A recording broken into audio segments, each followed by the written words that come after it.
Shalom. దేవుని పరిశుద్ధ నామానికి మహిమ ఘనత ప్రభావములు కలుగునుగాక. మన ప్రభువును రక్షకుడైన యేసుక్రీస్తు యెహోవా మెస్సీయ నామములో ఆత్మీయులైన దేవుని బిడ్డలైన మీ అందరికీ నా హృదయపూర్వక వందనాలు, ఉదయకాలపు శుభాలు తెలియజేస్తున్నాను. దేవత దేవుని మహాకృప వలన అందరూ కూడా క్షేమం కలిగి సంతోషంతో సమాధానంతో ఉన్నారని నమ్ముచున్నాను. అట్టి కృప దేవత దేవుడు మనందరికీ దయచేయునుగాక. ఆమేన్. ఇర్మియా గ్రంథము 15వ అధ్యాయము 21వ వచనం ద్వారా పరిశుద్ధాత్ముడి రోజు మనల్ని ఆదరణ కలిగిస్తూ, మనకు ధైర్యం కలిగిస్తూ ఒక చక్కని మాటను మన కొరకు దయచేశారు. ఇర్మియా గ్రంథము 15వ అధ్యాయం 21వ వచనం. దుష్టుల చేతిలో నుండి నిన్ను విడిపించెదను, బలాత్కారుల చేతుల నుండి నిన్ను విమోచించెదను. దుష్టుల చేతుల నుండి నిన్ను విడిపించెదను, బలాత్కారుల చేతుల నుండి నిన్ను విమోచించెదను. ఈ యొక్క మాటలో మనం ప్రతిరోజు కూడా మన యొక్క జీవన విధానంలో అనేకమైన సవాళ్ళు, అనేకమైన శోధనలు, అనేకమైన కష్టాలు ప్రతిరోజు కూడా ఏదో ఒక రూపంలో మనము ఎదురిస్తూనే ఉంటాము. అయితే దేవుడు ఈ యొక్క వచనం ద్వారా ఎవరైతే ఇటువంటి నరకంలో ఉన్నారో, ఇటువంటి శోధనలో ఉన్నారో, ఇలాగ బలాత్కారుల చేతిలో బంధింపబడి, ఆ యొక్క ఆర్థికమైన సమస్యల చేత బంధింపబడి, ఈ యొక్క కుటుంబంలో సమాధానం లేకుండా ఉన్నారో వారందరికీ కూడా దేవాదేవుడి రోజు ఒక చక్కని ఆదరణ కలిగించే మాట. దుష్టుల చేతిలో నుండి నిన్ను విడిపిస్తాను, బలాత్కారుల చేతిలో నిన్ను విమోచిస్తాననే మాటను ఈరోజు మనందరికీ ఆయన దయచేస్తున్నారు. కాబట్టి ఈ యొక్క మాటను బట్టి మొట్టమొదటిగా మనం అందరం కూడా ఆయనకు కృతజ్ఞతాస్తుతులు చెల్లించాలి. ఎందుకంటే ఎన్నో సమయాల్లో మనం దేవుని అడిగినప్పుడు ఇంకా ఎవరు మనిషి ద్వారా అవ్వదు, కేవలం దేవునికి మాత్రమే సాధ్యము. ఆయన మాత్రమే నన్ను ఈ శోధన నుండి తప్పించగలని నమ్మి మనం ప్రార్థన చేసినప్పుడు మనం సమాధానం పొందుకున్నాము, సంతోషంతో దేవుని స్తుతించాము.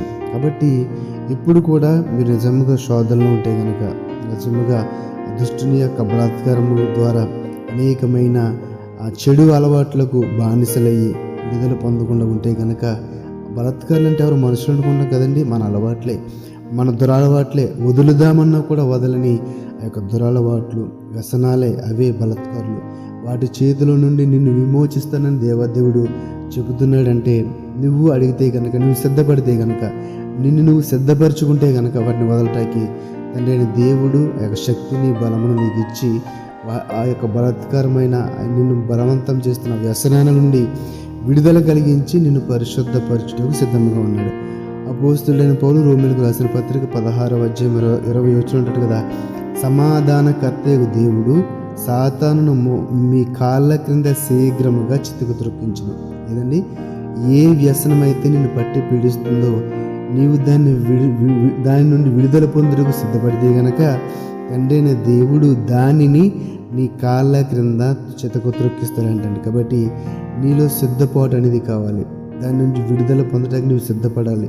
తండ్రి నేను సిద్ధముగా ఉన్నాను, ఆ విడుదల కలిగించుకోవాలని అడిగితే కనుక శీఘ్రముగానే ఈ సాతానుడు ఏ యొక్క వ్యసనము ద్వారా నీ బ్రతుకును చిందరవందర చేస్తున్నాడో, నిన్ను బందీగా చేసుకున్నాడో దానిని నీ కాళ్ళ క్రింద స్వయంగా నీ కాళ్ళ చేతే రొక్కిస్తానని ఈ వాక్యం ద్వారా మనతో మాట్లాడుతున్నాడు. మనం ప్రతిరోజు పరలోక ప్రార్థనలు చేస్తాం కదండి. మత్తయి సువార్త 6వ అధ్యాయం 13వ వచనం ఉంటుంది, మమ్మును శోధనలోనికి తేక దుష్టుని నుండి మమ్మల్ని తప్పించము. పరలోకమందున మా తండ్రి, నీ నామము పరిశుద్ధపరచబడునుగాక, నీ రాజ్యం వచ్చుగాక అని చేస్తూ మధ్యలో మమ్మును శోధనలోనికి తేక దుష్టు నుండి మమ్మల్ని తప్పించమని ఈరోజు ఈ ప్రార్థన ప్రతిరోజు కూడా మనము చేసుకోవాలి. ఎందుకంటే మనము ఆయన సన్నిధికి ఎంత దగ్గర అవుతున్నామో సాతానుడు కూడా అంతటి ఆ యొక్క అగ్ని బాణాలను సంధించి మనము ఆయన సన్నిధి నుండి వెడలిపోయి వాడి రాజ్యంలో కలిసిపోవాలని, లేకపోతే వాడి యొక్క సమాజంలో కలిసిపోవాలని ఆలోచన చేస్తూ ఉంటాడు. కాబట్టి మనం ప్రతిరోజు కూడా చేయవలసిన ప్రార్థన ఏంటంటే, మమ్మను శోధనలోనికి తేక దుష్టు నుండి మమ్మను తప్పించమనే ప్రార్థన ఖచ్చితంగా చేయవలసిందే.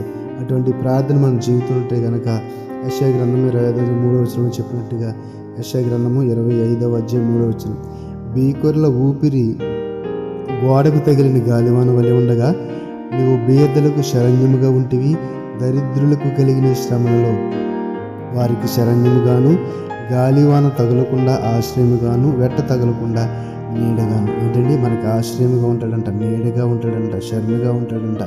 అంటే ఎన్ని శోధనలు, ఎన్ని బాధలు, ఎన్ని గాలివానలు ఎన్ని వచ్చినా సరే ఆయన మనల్ని తప్పిస్తూనే ఉంటాడు. కాబట్టి మనం చేయవలసిన ప్రార్థన ఏంటంటే, ప్రభువా మమ్మల్ని దుష్టుల చేతిలో నుండి తప్పించు, మమ్మల్ని నన్ను పట్టి పీడిస్తున్న ఈ యొక్క భయంకరమైన వ్యసనం నుండి, ఈ యొక్క బలాత్కారం నుండి నన్ను విడిపించి ప్రభువా, ఈ సందులో నీకు ఇష్టమైన వాడిగా ఉంటాను, నీ కుమారుడిగా ఉంటాను, నీ వారసునిగా ఉంటానని చెప్పి ఆయన అధికారంలో ఒప్పుకుంటే కనుక, ఆయన ఆజ్ఞలను పాటించే ఒక అలవాటును చేసుకుంటే కనుక తండ్రి దేవుడు నిజముగానే మనల్ని దుష్టుల చేతుల నుండి విడిపించి, బలాత్కారుల చేతుల నుంచి విమోచించి శాంతిని, సమాధానం సిద్ధంగా ఉన్నాడు. కాబట్టి మనందరం కూడా సిద్ధపడి దేవుని సందులో అడిగి ఆ మేలును పొందుకుందాం. అట్టి కృప దేవుడు మనందరికీ దయచేయను గాక. ఆమేన్. పరిశుద్ధుల మహోన్నతుల మమ్మల్ని కన్న తండ్రి, నీ పరిశుద్ధమైన నామమున వందనాలు. ఈరోజు తండ్రి ఒక చక్కని ఆదరణ, ఒక ధైర్యం కలిగించే మాట, మిమ్మల్ని దుష్టుల చేతిలో నుండి విడిపిస్తాను, బలాత్కారుల చేతిలో నుండి విమోచిస్తానని అయినా మాకు ధైర్యం ఇచ్చినందుకు వందనాలు, స్తుతులు, స్తోత్రాలను ప్రభు. ప్రతి రోజు కూడా మా యొక్క జీవన విధానం అనేకమైన సవాళ్ళు, అనేకమైన బలాత్కారాలు, అనేక చేదరింపులు, అనేక అవమానాలు, ప్రతి సమస్య నుండి, ప్రతి చేదరింపు నుండి విడుదల కలిగించిన ప్రభు నీకు మహిమకరంగా మనం కృపను దయచేయమని, పరిశుద్ధులుగా మార్చమని నజరేయుడైన యేసు మెస్సీ నామములో ప్రార్థన అడిగి వేడుకొనుచున్నాము తండ్రి. ఆమేన్. షాలోమ్. అందరికీ వందనాలు.